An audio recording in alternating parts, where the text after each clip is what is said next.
नमस्कार साथियों, कैसे हैं आप लोग। हमारे चैनल पे आपका स्वागत है।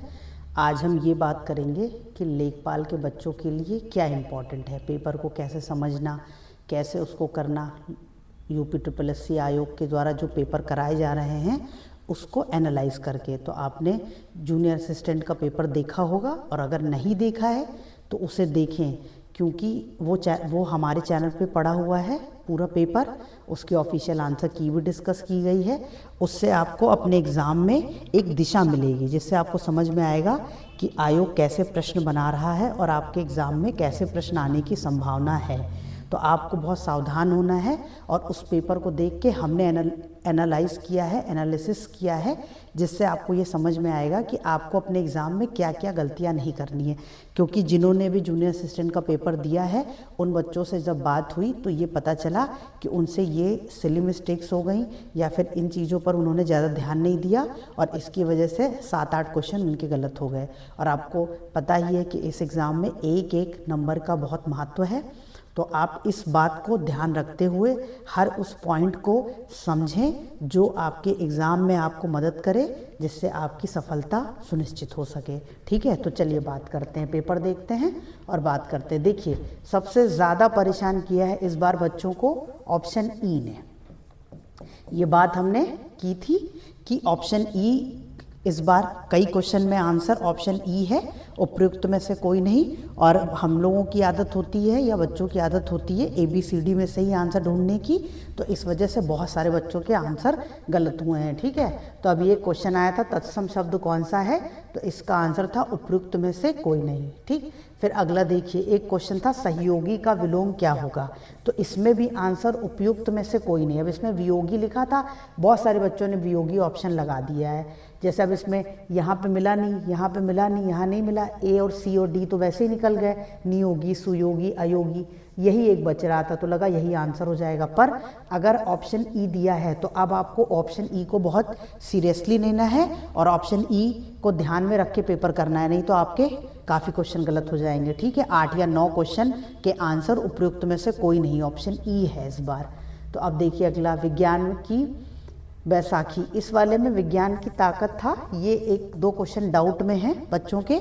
तो अगर आपने जूनियर असिस्टेंट का पेपर दिया है और अगर आपको डाउट लग रहा है, क्योंकि इसमें बहुत से बच्चों ने आंसर कुछ और लगाया था पर आयोग ने आंसर कुछ और दिया है, ऐसा 1-2 क्वेश्चन भी हो जाता है, तो वो आप अपने एग्ज़ाम में वो मार्जिन लेकर चलेंगे कि 2-3 क्वेश्चन आयोग द्वारा आंसर गलत दिए जाते हैं, फिर या फिर उनका इंटरप्रिटेशन अलग हो जाता है, तो उससे आपके क्वेश्चन गलत हो जाएंगे, तो वो भी आप ध्यान रखेंगे। अब अगला क्वेश्चन देखिए। अब देखिए, एक क्वेश्चन आया था कि इनमें से विषम कौन है, तो यहाँ पे जैसे आप देखेंगे तो ये +3 है, ये भी +3 है, ये भी +3 है।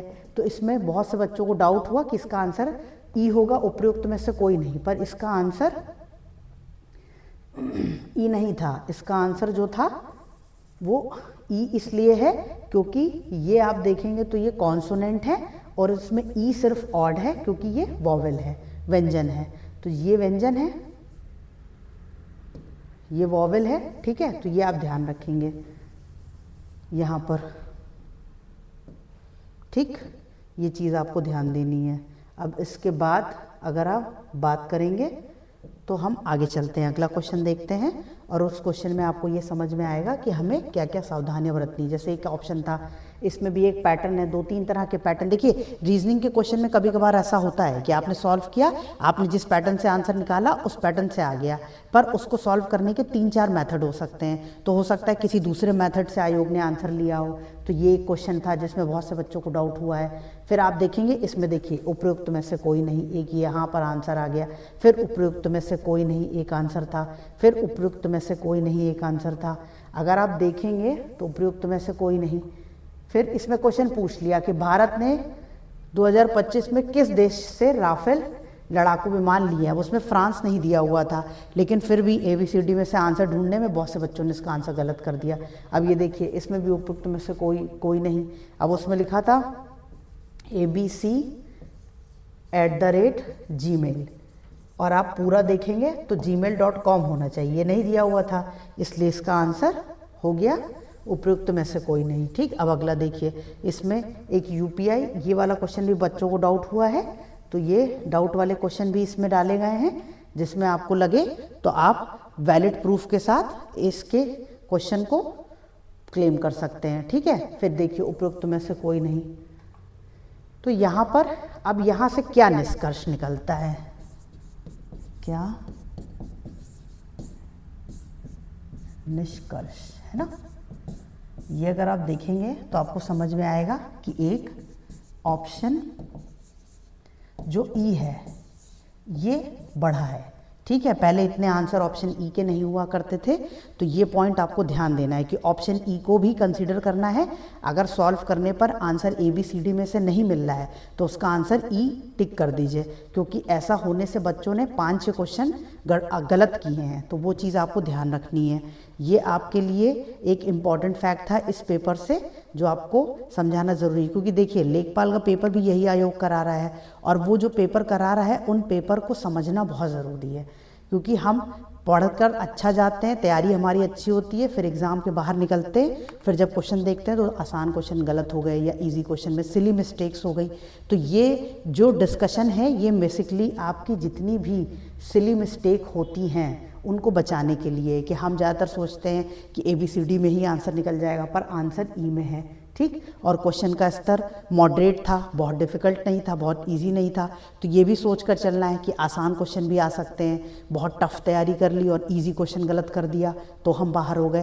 तो किसी भी स्थिति में आपका सिलेक्शन हो ये महत्वपूर्ण है, तो इस बात को ध्यान रखते हुए ही आप तैयारी करिए, और जो भी हम आपकी मदद कर सकते हैं हम करेंगे। हम हर उस पॉइंट को आपके सामने लेकर आएंगे जिसमें आप गलत कर सकते हैं, जिसमें आपके नंबर कट सकते हैं। तो हमारी कोशिश यही है कि आपको ज़्यादा से ज़्यादा नंबर मिले और आप टारगेट एक अच्छा स्कोर रखिए जिससे आपका सिलेक्शन ज़रूर हो, और हम आपके साथ हैं।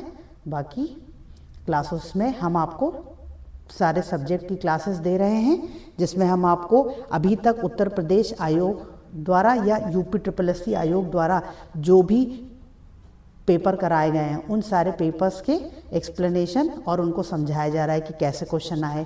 फिर धीरे धीरे आपको क्वेश्चन सॉल्व करना भी सिखाया जाएगा, एलिमिनेशन सिखाया जाएगा। तो ये सारी चीज़ों से आपका एग्ज़ाम बेहतर होगा। आप हमारे साथ जुड़िए और अपनी तैयारी को मजबूत करिए। Thank you.